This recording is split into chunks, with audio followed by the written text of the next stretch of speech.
Hoje a gente vai mergulhar em um dos capítulos mais longos e detalhados de Gênesis, o capítulo 24. Sabe, é uma daquelas histórias em que a presença de Deus é sentida em cada coisinha, mas a voz dele mesmo a gente não ouve diretamente.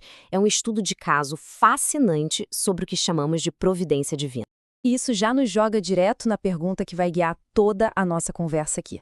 Como é que Deus age quando ele está em silêncio? O que acontece quando não tem voz do céu, não tem milagre espetacular? Só a vida normal, sabe? A vida acontecendo. Gênesis 24 tem uma resposta poderosa para isso. A ideia central que a gente tira desse capítulo é até meio contraintuitiva, mas é fortíssima. Quando Deus está mais silencioso, ele pode ser mais ativo. E essa ideia vai se revelando em cada verso dessa narrativa sobre a busca de uma esposa para Isaac. Para a gente entender isso direitinho, organizamos essa análise em 5 partes, ok? Vamos começar com uma visão geral, depois a gente passa pelas perspectivas de grandes teólogos, mergulha nos detalhes que ficam escondidos no texto, analisa um debate histórico e, por fim, a gente traz tudo isso para a nossa fé no dia a dia. Então, começando pelo panorama geral. Gênesis 24 não é um capítulo longo por acaso. Ele é totalmente intencional. Cada detalhe, cada conversa, tá ali para mostrar Deus trabalhando discretamente, sabe? Nos bastidores. A história, no fundo, não é sobre um romance, mas sobre a providência de Deus em plena ação. E o conceito-chave aqui é o que a gente pode chamar de providência discreta. É a ideia de que a mão poderosa de Deus guia os acontecimentos da vida comum sem precisar de milagres ou de falar diretamente. É a soberania dele tecida na normalidade da vida. E olha, essa ideia não é de hoje, não. Essa história fascinou pensadores ao longo dos séculos.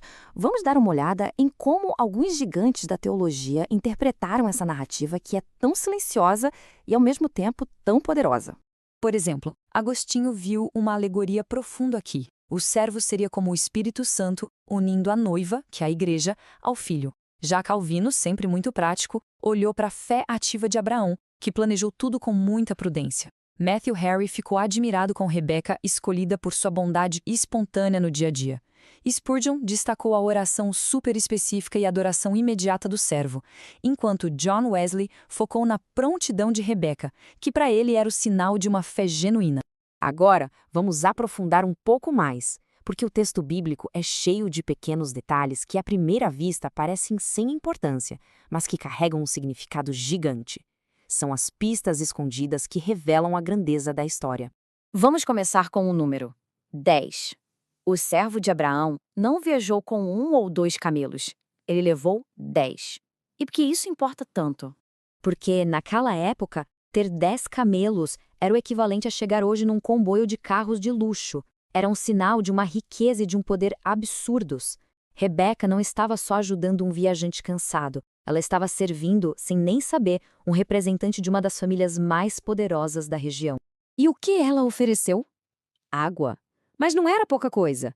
Um camelo com sede pode beber mais de 100 litros de água de uma vez só. Agora, multiplica isso por 10 camelos. O gesto de Rebeca não foi só educado ou simbólico.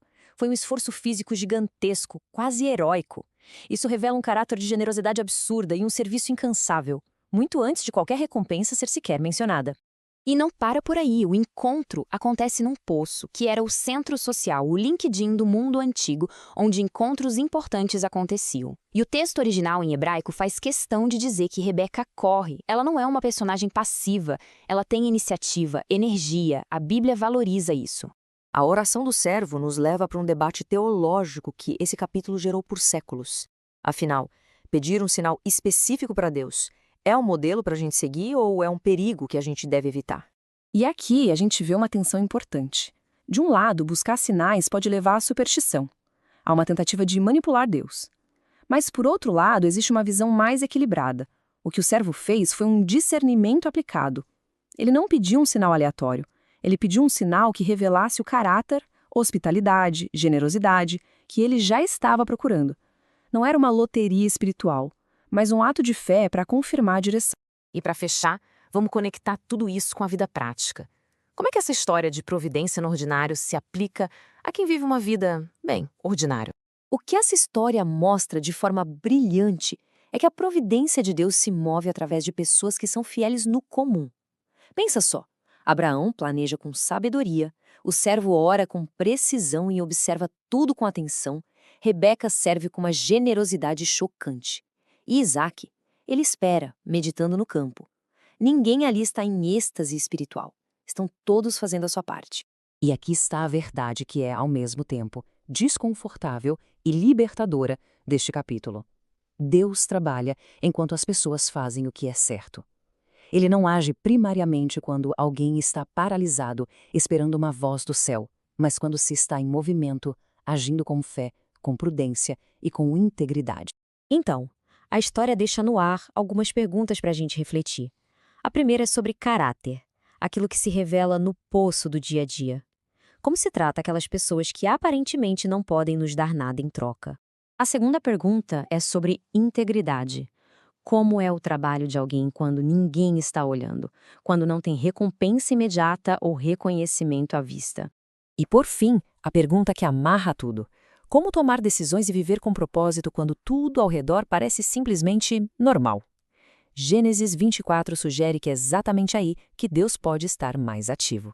No fim das contas, Gênesis 24 nos ensina que a providência divina raramente grita, ela sussurra através de ações comuns, de um caráter sólido e de uma fé prática. A providência não faz barulho, mas, silenciosamente, ela muda destinos inteiros. Obrigado por acompanhar essa análise com a gente.